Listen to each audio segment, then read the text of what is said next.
I actually started this business only June 8th, the day after I graduated here. I did not waste my time.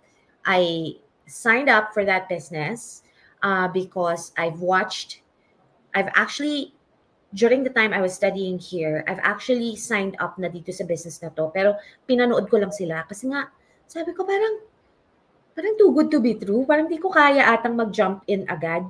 So inaral ko siya ng 1 taon. Pinanood ko sila, pinanood ko kung paano nagbago yung buhay ng mga taong nagsimula nito. And I've seen how their lives have changed. And within that 1 year that I was in school, nakita ko, nag-retire na silang lahat. Nagbabakasyon na lang sila. Sabi ko, I should give it a try kasi parang nothing to lose naman for me. If it doesn't work, at least I've tried it and I've given it a chance. And I've been in the business for almost 2 months. And I've actually already earned double my income in retail. Pwede mo siyang isabay, no? Tama ba? Neil, pangatlo ko na tong work. Pero kinakaya ko siya. Look, I have my job in the Philippines. I work here full-time. I have 3 kids. Right. But I'm able to do it. Yeah. Wala na atang mas magbibisi pa sa akin. Pero, di ba? Pero nagagawa ko siya. So, kung nagagawa ko siya, magagawa siya ng kahit sino.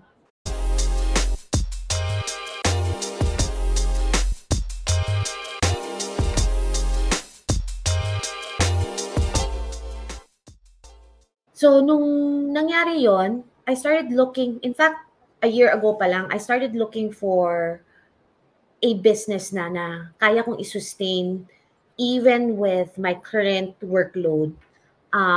So, I actually ventured into an online business where it already has a proven system because sabi ko nga, wala na rin ako masyadong bandwidth to really do the hard work and the alam mo yon, yung learning curve of risking yung mag-aaral ka pa, tapos mag-trial and error ka hanggang sa makuha mo yung tamang formula. Sabi ko, wala na ata akong bandwidth for that.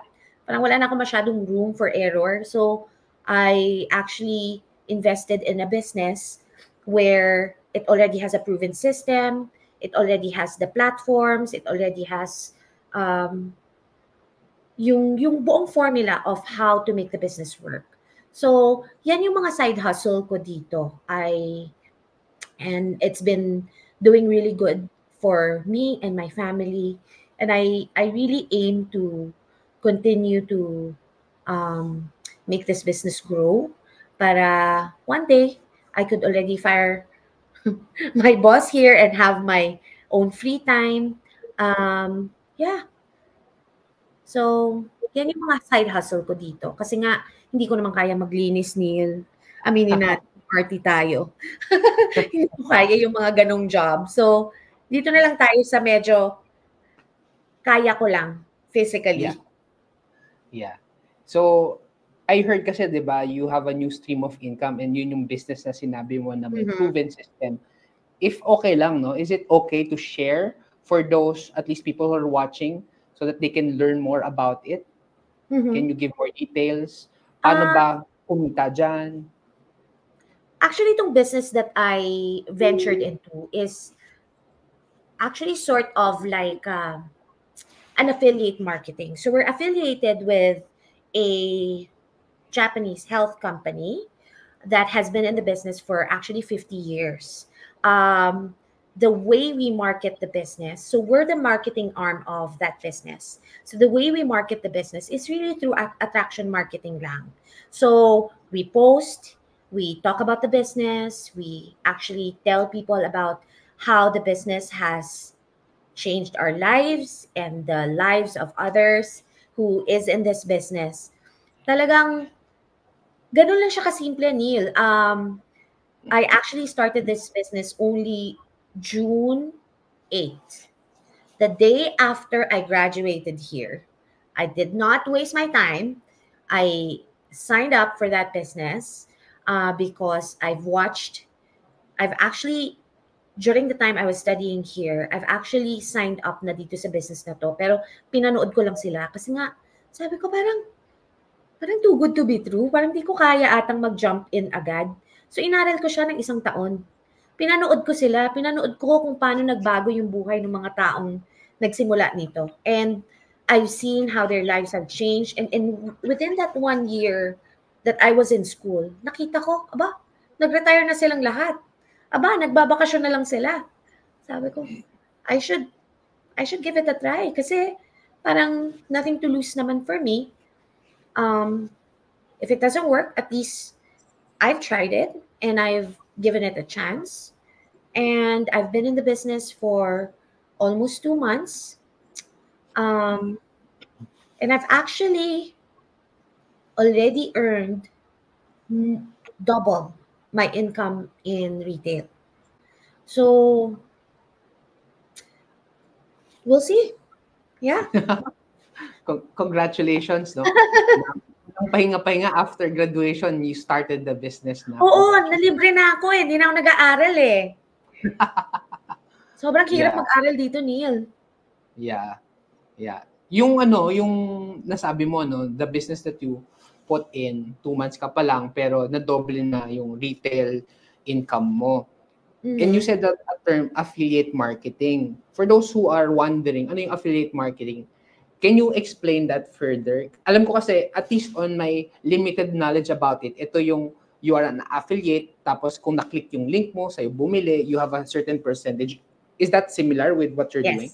Yes, parang ganun siya. But a lot of what we do, it's affiliate. Ano ba? Thin line siya, pero mas more on attraction marketing kami. So a lot of the job that we do is really just to post. When people respond, we actually just give them the link. We actually just give them access to webinars or videos, ganyan. Tapos if they decide to join into the business, we just schedule them for a coaching call. If they decide to join the business and become a distributor, automatic, that's where we actually earn na from the business. Right. Wala siya kasimple. Yeah. Pero how about people na walang background sa marketing, social media? Can they learn it? Or para lang ba yan sa mga taong pang-marketing? Or anyone can learn it? Actually, Neil, anyone can learn it. You'd be surprised there's business owners here who are already 80-something years old. And they're actually thriving in the business. Kasi this business has a proven system. So it's just really plug and play. So if masipag ka lang at willing kang mag-learn, willing kang aralin yung mga trainings that are available, attend coaching call, and strategy meeting with your coaches, talagang there's no reason for you not to succeed in this business. Yun. Right. And ang ganda lang dito sa business na to, you set it up, you do it on your free time. It's very flexible. You can work anywhere just as long as you have your Wi-Fi and your phone. It actually has an automated system that works for you in the background, which makes it easy for us to be able to still do what we do. So even when I'm doing my hikes with my family or I'm out, nagsha-shopping kami, magugulat ka pag uwi mo, ay, meron akong sign up. Ay, di ba? Parang, pero, gusto ko lang sabihin din sa mga tao na it's still hard work. Hindi naman siya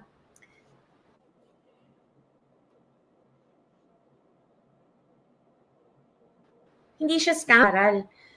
These days, hindi na ako masyado nakakanood ng Netflix. Mas pinapanood ko na yung mga training nun. And at the same time, I'm just so grateful na, di ba, parang, as I learn, as I develop myself, I'm also learning.